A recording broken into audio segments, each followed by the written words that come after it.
What's happening, folks? Back with another reaction, back with some more of The Cure as we return to Wild Mood Swings 1996. Thank you as always to Phil. And the next track is called Club America, which, to extrapolate this into modern times, is not a club you want to be a part of, either domestically or certainly internationally. And while I don't really get into politics that much on this channel, I will just say that it's a crazy time. We live in a time when to be in Club America means to be chauvinistic, jingoistic, prejudicial, and incoherent in many ways. And for those of us who are slightly more geopolitically and socio-culturally sober, shall we say, it is like being in the backseat of a car driven by a madman. Nevertheless, I don't know necessarily whether this will have political or socio-cultural connotations. If it does, I would just point out it's 96, which in retrospect certainly, but even a bit at the time, was a relatively stable and prosperous stretch of time in American history. Domestically, certainly. Internationally, a bit more complicated. And of course, depending on, your demographic characteristics, you may not have found it as prosperous even domestically. But yes, I wonder what Club America might mean. Now, to be fair, there is a football club in Mexico called Club America. I doubt this is about them. But yeah, maybe there is some social commentary happening here. I feel like it's the kind of phrase, though, that could actually have more specific and niche meaning. And in that regard, I will try to follow as I catch things. Let's give it a listen. This is The Cure. The song is Club America, and it's from the 1996 album Wild Mood Swings.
America salutes you, says the girl on the door. We accept all major rights, we love any kind of fraud. So go on and enjoy.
Such a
listen to you when you don't listen to me. Yeah, it's an old routine, but it's a very special part of the game.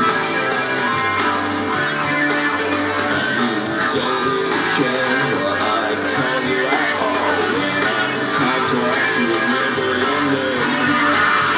And it's not too hard to guess.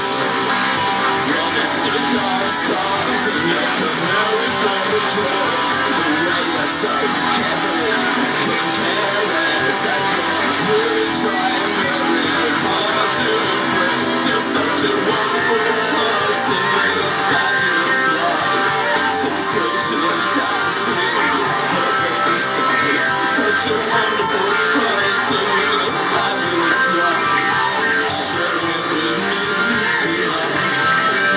You're a wonderful person with a fabulous life. Fantastic, divine, brilliantly bright. Such a wonderful person with a fabulous life. With me, quite American tonight.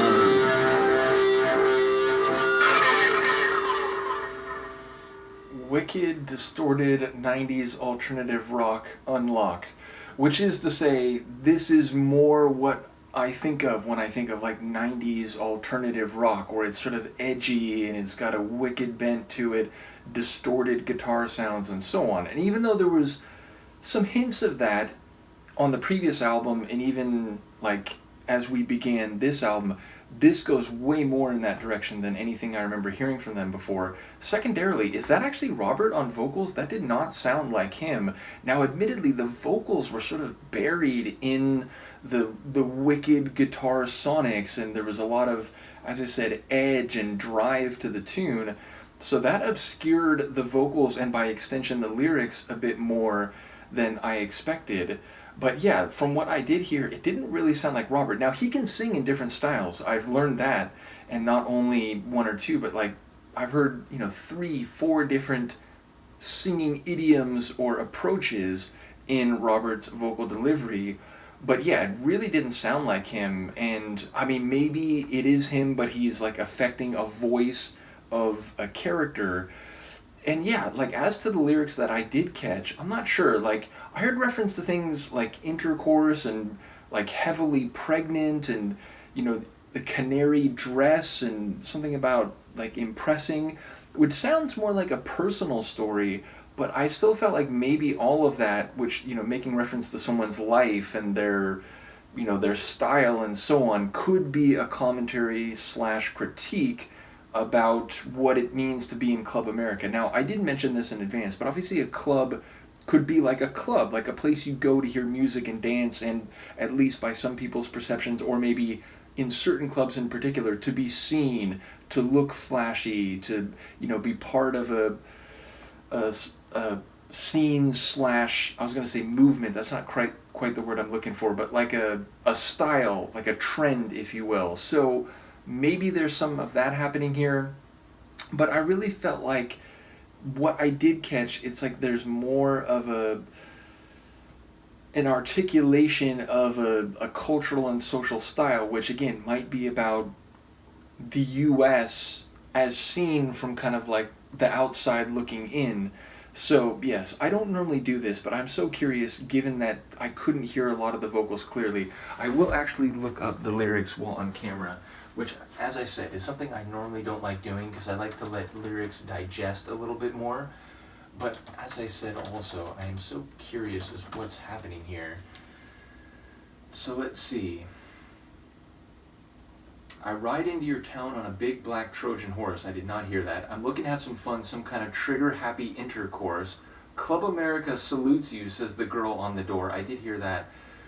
We accept all major lies, which, we accept all credit cards. We accept all major lies. We love any kind of fraud. So go on in and enjoy, go on in and enjoy. I'm buying for my friends, for my bright new friends, blue Suzannes all around. And my mood is heavily pregnant. Okay, yeah, you're right. I couldn't help but notice your icy blue eyes. They've been burning 2 holes in the sides of my head since the second I arrived. but it's not too hard to guess for your stick-on stars and your canary feather dress. Your hair is such a carefully careless mess that you're really trying very hard to impress. You're such a wonderful person living a fabulous life, sensational, dazzling, perfectly sized, such a wonderful person living a fabulous life, sharing it with me in Club America tonight.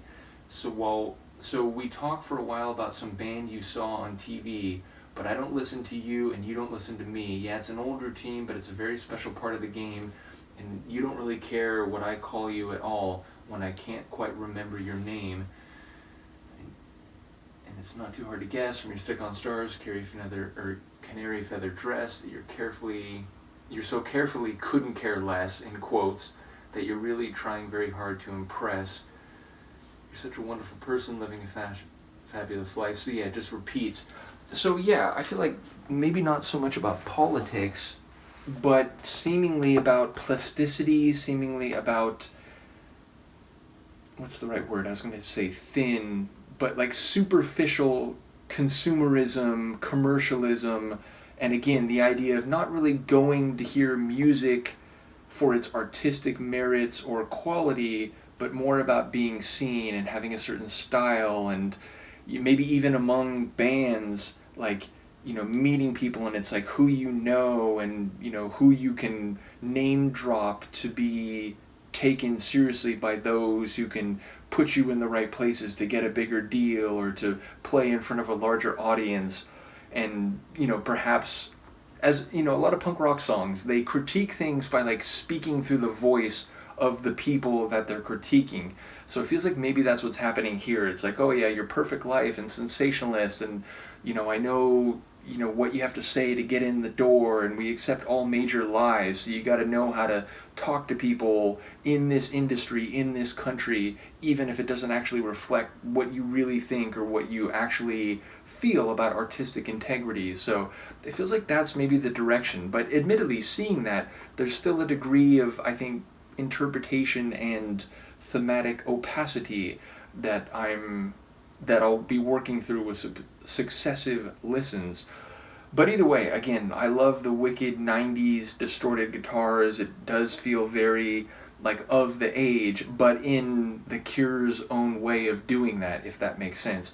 I am curious, is that Robert on vocals? Because it's one of the first times where I wasn't sure about that. I mean, he has such a recognizable voice, even though he does sing in different styles, but this song had me wondering if, like, is this someone else in the band having a go at the vocals, or is it him affecting a voice that's maybe, again, speaking in the character of the type of plastic, shallow person that he maybe is speaking through. So, in any case, a cool tune, and one that I'm very curious about. Let me know what you think, and I will see you next time. Peace.